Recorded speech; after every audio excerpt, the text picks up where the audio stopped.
Welcome to Telewizja Republika. The U.S. House of Representatives has approved a substantial $95 billion foreign aid package, which includes $61 billion specifically earmarked for military aid to Ukraine as it continues to grapple with Russian aggression. The aid package garnered support after intense internal debates among U.S. lawmakers. Speaker of the House Mike Johnson, initially resistant, shifted his stance following crucial briefings and appeals, influenced by a compelling briefing from CIA Director William Burns, which was reported by CNN, and direct communications with Ukrainian President Volodymyr Zelensky and Polish President Andrzej Duda, who met Speaker Johnson during his latest visit in Washington, D.C. last month. A month ago, exactly on March 12th, I had a very important conversation in Congress with representatives of both the Senate and the House of Representatives, and in the House of Representatives, above all, with the Speaker of the House of Representatives, that is Mike Johnson. And there we talked about the issue of support for Ukraine, this financial package that American congressmen will decide on. And I hope that this support will be given to Ukraine, because today, the help from the United States is of key importance when it comes to whether Ukrainians will have anything to defend their homeland with against Russian aggression. Johnson endorsed the aid measures, citing the importance of supporting Ukraine during a critical time. Despite facing potential political risks, including opposition from his party, Johnson's decision reflects a significant policy shift and a commitment to global democratic stability. The Ukrainian aid package was also a subject of talks between Donald Trump and Polish President last week in New York. Donald Trump is also claimed to have played a major part in the shift. I said that today it is easier to give money because Ukrainians want to defend themselves. They have the will to defend their homeland. So we will have to give them money and equipment to face the Russian aggression, rather than in the future when it turns out that the Russian imperialism, as we are afraid, will spread more and more to Europe. Then it might be, like history teaches us from World War I and II, that American soldiers, American boys, have to go to Europe. And later we have graves of American soldiers who died on European fronts, defending freedom, democracy, all that is important for the so-called Free West. Maybe it's better today that the American taxpayer donates a few dollars to help those defending Ukraine. Passage of the aid is a welcome development for Ukrainian Western leaders. Ukrainian President Volodymyr Zelensky. This decision also sends a strong message to the Kremlin. However, multiple experts cited by AP News caution that while the aid is crucial, it is insufficient alone for Ukraine to regain offensive momentum. They highlight the ongoing need for more comprehensive support to effectively counteract Russian military advances. By the way, if you happen to be a Ruskies supporter in this war, once more you have to look somewhere else than towards the Black Sea. No good news for Ivans coming from there.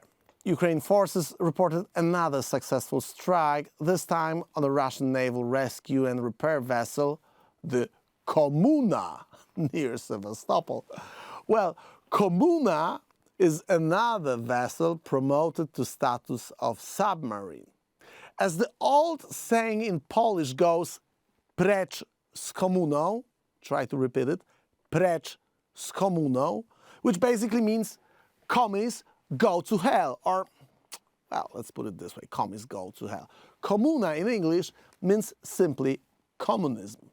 The ship was one of the oldest operated by the Russian Navy, as it had been launched in 1930.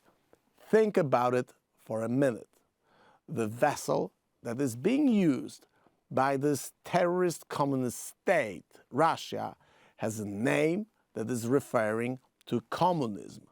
So what all the Tucker Carlsons of the Western world, the people who claim to be conservatives and people who claim to criticize the Western elites, democratic liberal elites, for being influenced by Marxism and communism, the same people try to back Putin in his activities, need to understand that this is a communist state. A symbol communist navy. The ship was used in various operations, including the retrieval of vital components at the location where the Russian cruiser Moskva was sank. The strike shows how helpless and incompetent the Russian Black Sea Fleet is in the fight against Ukraine, a country with no fleet of its own. Kirill Budanov, head of Ukraine's intelligence, shared insights into the expected military and political challenges facing Ukraine in the coming months. In an interview with the BBC, Budanov predicted a tough period ahead starting from mid-May, but assured that it would not escalate to catastrophic levels. He highlighted that Russia plans a multi-phased operation against Ukraine, which will test Ukrainian resilience across various fronts. Despite the looming challenges, Budanov remains confident that Armageddon scenario is not on the horizon, emphasizing the readiness and strategic planning of Ukrainian forces. You can join us here on Rachon.com, that's our website.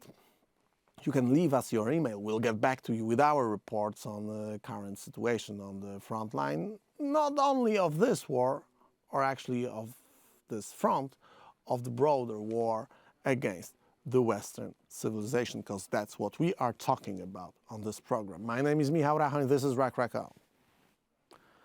We're rolling. Are you ready? 3, 2, 1, go! Joe Lindsley is again on Telewizja Republika. Joe, great to see you again. Where are you? Yeah, hello from Lviv here in Western Ukraine. I arrived here yesterday after about a month in the east and in Kyiv. And I have to say, I mean, it is kind of nice to not have to be expecting incoming missiles or drones at any moment, as you do when you're in Kharkiv city. You accept that fact. And here in Lviv, you know it's safer and calmer. And so it's kind of nice, a little mental rest to be here in the city of Lviv. Yeah, very close to the Polish border. Joe, lots of things happened. We haven't seen each other for a while. And let's not start with the thing that everyone is talking about. I mean, the passing of the bill. We're going to get into this in a moment. But I'd like to start with the information about another ship destroyed by the Ukrainian. I think we even cannot say that it's a Ukrainian Navy. Anyway, the Ukrainian armed forces destroyed another ship, which name is Komuna, which is communism. I mean, this is another symbolic event after drowning and promoting Moscow to the status of submarine. Now communism was promoted to this status. Your take on the thing? You know, I didn't think about the name of that ship, but it's great. It reminds me that the one of the main bases from which Russia attacks Ukraine is called Engels. Engels, Karl Marx's best friend. And it's a reminder that Russia has not abandoned its communist Bolshevik ideology and roots. Important reminder. But yeah, once again, we had the news yesterday that yet another Russian ship has been struck, and this was in Sevastopol at the docks. And Ukrainians are, they're proving what they've done the past months. They've taken out a lot of Russian radar stations in the Crimean Peninsula, and Russian air defense. So they've really weakened Russian capabilities there.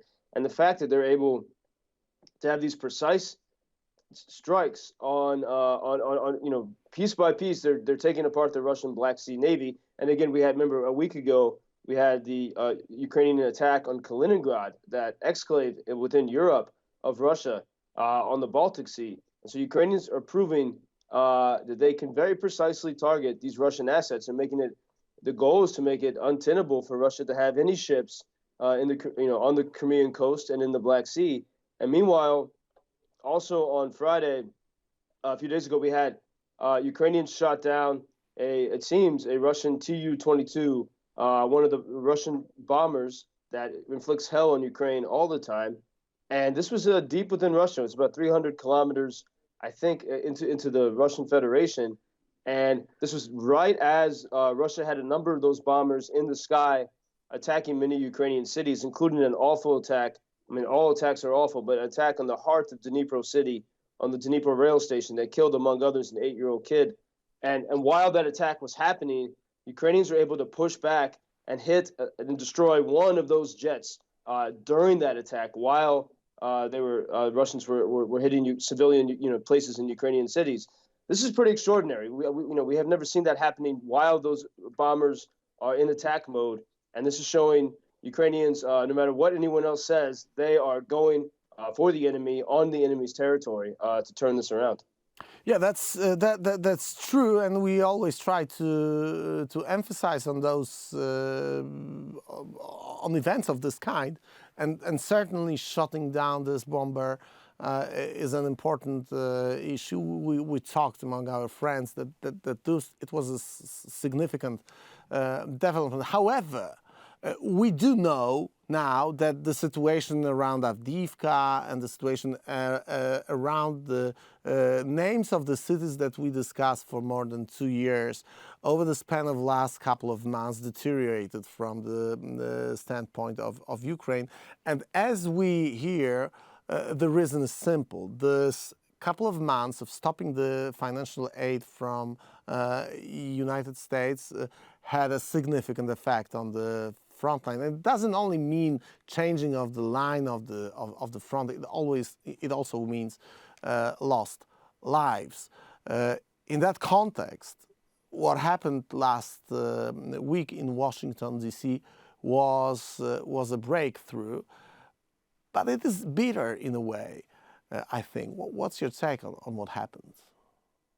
Well, first we have to realize. I mean, the land war requires amazing weapons and ammunition, and that's where Ukrainians need the support of the West, but especially of Washington. But when it comes to what Ukrainians can do with their ingenuity, that's where they can take out Russian ships and take out Russian planes.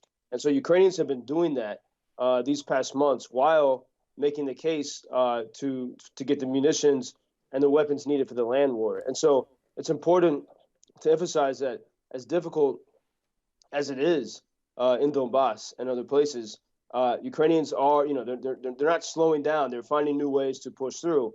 But what happened in Washington over the weekend is extraordinary. It's giving people hope here.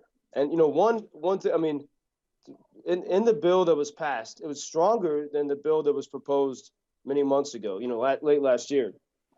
And in fact, I think this is pretty extraordinary, is that Speaker Mike Johnson put in the bill pressure on the White House to send ATACMS, long-range missiles, to Ukraine. The White House has refused for many months to do this, and the bill put pressure on the White House to send the ATACMS. And Democratic Senator Mark Warner of the Intel Committee said yesterday that indeed the ATACMS will be on the way to Ukraine, maybe by the end of the week. And this is extraordinary, and this shows a transformation in Joe, Washington. let me stop here for a second, because for those who are interested and who know the American context, is probably pretty obvious, but certainly not for everyone. Mike Johnson said precisely that that what he wants, or as I understand, the majority who voted and who supported that bill, wants to transfer the lethal weapons to Ukraine. We've been discussing it for many, many months, that we remember that defensive weapons was the case at the very beginning. Non-lethal support was discussed. The moment we hear this kind of statement, it means something. So what does it mean, based on your experience from Washington? Well, we look at, whenever these long-range weapons arrive from the West, from the U.S., Ukrainians use them immediately to great effect. For example, when Washington sent ATACMS in last October, just a smattering, I think it was about 17 ATACMS, and within a week of those arriving, Ukrainians took out 2 Russian air bases on Ukrainian soil. And for several months, we had a decline in Russian attacks on Ukrainian cities. And so we saw a great success correspondent with the arrival of the ATACMS, but no one talked about it and there was no pressure on the White House. And Republicans weren't even paying attention to this. And now we see a transformation. We see, and we even saw in a congressional hearing last week, Republican of Georgia, Austin Scott, was asking a senior White House defense official, Celeste Wallander. She's Assistant Secretary of Defense, and she previously was CEO of the U.S.-Russia Foundation. Very interesting. And the Republican congressman from Georgia said, wait a second, Russia is attacking Ukrainian oil, gas, and energy infrastructure all the time. But when Ukrainians respond and hit the Russian infrastructure, the White House publicly chastises them. And this Republican congressman said, well, how is it, how is this possible? How can you win a war if you can't punch back? And so we're starting to see maybe, certainly an awakening in Washington. And I think what I hear when I talk to people, what is making this awakening possible? Mike Johnson comes from very conservative district in Louisiana, very Christian district, and Ukrainian evangelicals and Protestant leaders have been meeting. They've been going to Washington and meeting with Mike Johnson and others, saying, "Wake up!" Because when Russians occupy Ukrainian territory, some of the first people they try to silence and kill are evangelical Christians. And I think that this really had an impact on Mike Johnson, the Speaker Johnson, and said, this is a war of good versus evil. And finally starting to break through the propaganda, about, on so many levels that Russia has convinced Republicans of regarding Ukraine. And so we're certainly seeing a Joe, change. what was the meeting of, because our viewers surely remember our friend Stephen Moore, who was very vocal on this particular message that you just referred to. What was the impact of this kind of message? I would like to ask a question about some other messages as well, but let's start with this one, as Stephen Moore is common guest on our program, and he was talking about it also on Rachon. Well, I mean, Ukraine is one of the most Christian countries in Europe. It's Orthodox, Catholic, and evangelical. The churches are filled on not just on Sundays. And the Russian propaganda has convinced regular Americans that Russia is somehow the bastion of Christianity. And it's not. People don't go, the church attendance is extremely low there, and Russia is bombing churches and Christians in Ukraine all the time. And so this has been obscured by Russian propaganda and trumpeted by people like Tucker Carlson. And once evangelical Christians in particular, in Republican circles, find out the truth about this, they say, we have to defend these Christians.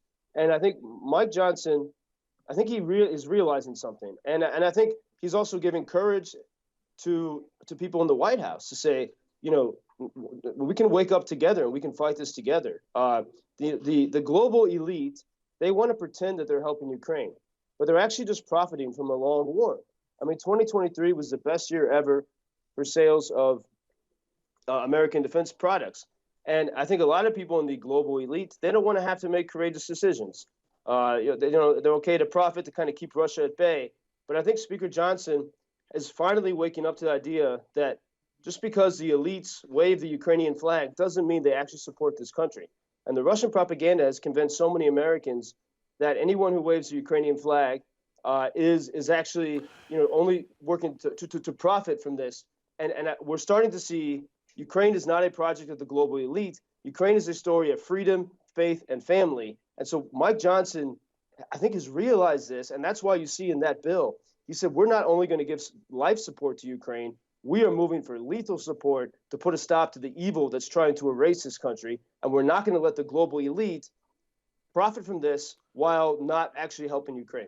Yeah, that's actually very interesting. I mean, it's Ukraine, and the case of Ukraine is just not a bumper sticker. I've spent a couple of days last week and a month ago on the Eastern Coast. I've been to New York and Washington, and I saw Ukraine flag waving along the rainbow flags of the LGBT movement. I've seen it as a kind of a political message that has nothing to do with what the war is really about. And the fact, and I think it should be also a message, that's the reason why I started with this Komuna name of the ship that was sank, or communism simply, because that's what it means. And this should be message understood by the people, but all the Tucker Carlsons of the Western world who are very vocal about the socialist and communist elites. They are pointing to the stupid ideas of the communism of America nowadays or Europe nowadays, because this kind of people exist on the political scene, but they miss the point that Russia is just a simple continuation of Bolsheviks' activity. This is Czechist state. It's ruled by KGB. It means something that the KGB colonel is a president of Russia, and I think that it got something to do with the new communism of today's left, which is waving the Ukrainian flag. I'm glad that they support Ukraine in its fight against Russia, but it's very important to understand the true nature, and I believe and I hope, at least I do hope, that something is going to change as this bill passed the House. Will it change? Because we are expecting that next weeks are going to we're going to see the difference on the front line. What do people that you are in touch with on the front line think about the possible effect of this bill? How long will it take to see the results? Well, Mia, that's one danger here, because the bill is not, it's relatively small and late. And so much pressure has been put on it. It's going to be very easy for the Russian propagandist and frustrated Americans to say, where are the results very quickly. And I guarantee you we're going to see this. We're going to start to see headlines in a few days saying, why is Ukraine not, why is everything not fixed? It's going to take time. And this is just the first step. And so it's very crucial for Ukraine to show in the next weeks some concrete success, as they have done whenever the HIMARS or attackers do arrive in Ukraine. Ukrainians pretty quickly have good success. So it's going to be very important for them to show something that can give Americans sort of inspiration to say, oh, wait, this does work. We can make a difference. And we see the Russians are very nervous. They're throwing around the nuclear word again. Tucker Carlson on Joe Rogan was trying to call Mike Johnson evil. Listen to the words of Johnson, and how could you even, think of that for a second? But I understand so many Americans are frustrated with the Washington bipartisan corruption regime. They're frustrated with the defense contractors, 20 years of war in Iraq and Afghanistan. But I think Mike Johnson and others are starting to realize those interests, the defense industry and all that, they've not been interested in real Ukrainian victory. They've been interested in a long, profitable war that scares Europe into buying more weapons. And so the opportunity here is to call them out on it. And that's exactly what Speaker Johnson has done in the bill that passed, calling out the corruptioneers in Washington and say, no, we want to win. We need to defend these free people and the idea of freedom and put a stop to prevent this I think from the becoming last a time bigger we've war. heard about the winning as a goal was when Secretary Lloyd Austin was talking about it in the first year of the war, I believe, and then it surely and slowly moved on to the back seats of this geopolitical show that we all witness. Joe, I would like to have your say and your opinion about one more thing. Very important for us here in Poland. Polish president was 2 times in Washington and New York over the span of last 5 or 6 weeks. He met Joe Biden in the White House, and he met Donald Trump in Trump Tower. He talked to both of those politicians about the Ukrainian fight against Russia. And as we know the stance of the president of USA, the Donald Trump stance is debatable, to say the least. But looks like this decision of Mike Johnson had to be somehow correlated with the presidential election campaign. I wonder what's your take on this? What happened? We know that it was the subject of the conversation between Donald Trump and Andrzej Duda.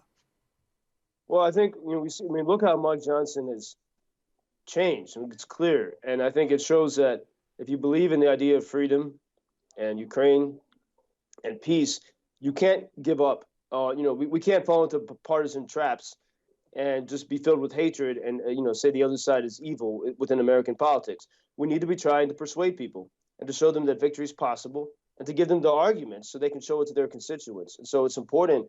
And President Zelensky has done this very well. It's easy in elite European circles just to say something mean about Trump and everyone's going to applaud you. Zelensky doesn't do that because he knows he might need to persuade the people who will work for Trump one day if that does happen. And so this is in this existential fight, you have to be very smart about it. But if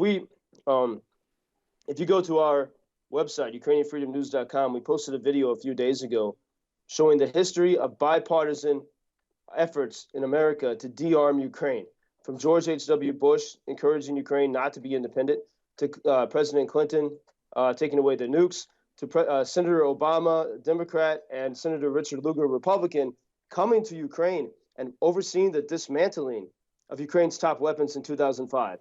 Biden's son worked for Pavel Putin. Trump's first campaign manager worked for Viktor Yanukovych, the ousted corrupt president from 2014. And so we've seen this history of bipartisan sort of corruptioneering and efforts to de-arm the free people of Ukraine. I think part of it's because Washington doesn't want, traditionally, free people to be armed. Maybe a little bit ironic, but they really don't want free people to be armed. And that's when they knew Ukrainians were free and uncontrollable. And we see a clear pattern of trying to get the Ukrainians to cool their freedom down. But maybe now, people who really believe in freedom on the left and the right in America, we've already seen this on the left. I mean, and I see it with every person that comes to Ukraine, conservative veterans from Afghanistan to liberal professors from Harvard. They leave those American partisan politics aside here because they see what this is really about. And so maybe that spirit now can spill over into Washington. And I've long thought that if we can get America to wake up to the reality of Ukraine, it can help us fix our own politics, to make it less nasty, less, more fact-based, more about conversation and finding solutions.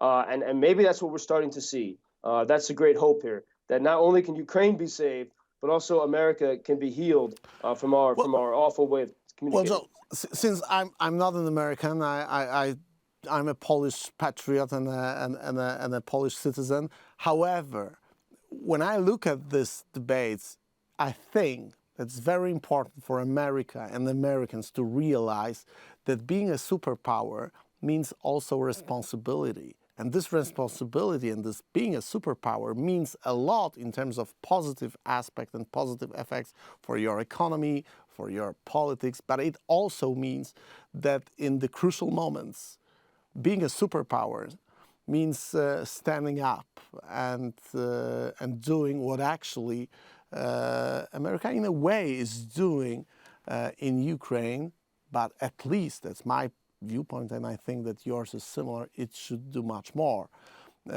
because being a superpower means that this is something that people in other states are referring to. And that's basically the reason for which United States in this part of the world, in Central Europe, in Eastern Europe, is treated so differently than in other parts of even Europe. You cannot earn political points being anti-American in Ukraine or Poland, maybe some minor points. You can build your whole political career in France or Germany on being anti-American. And I think that that's the reason. We know how Russian imperialism smells in reality. And America needs to be a counterbalance to this pure communist evil. Joe, thanks a lot for your time.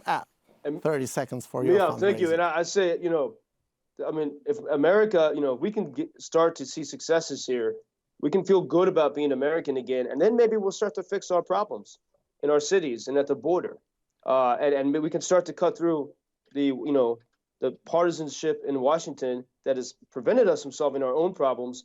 I really think Ukraine can be a wedge there to show us the possibility of how we can make our own lives better.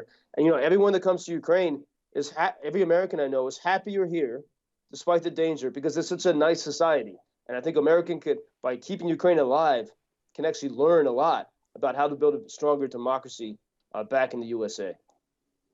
Joe, 30 seconds for your fundraising. UkrainianFreedomNews.com. Pretty soon, we'll be going on another mission to Donbass to deliver anti-drone backpacks, and these protect the guys from the incoming Russian kamikaze drones. So we've been focused on this defensive tech. Just imagine once the ATACMS arrive, these guys can go more and more on the offense, but we got to keep them protected behind enemy lines. So we welcome support for these drone jamming backpacks.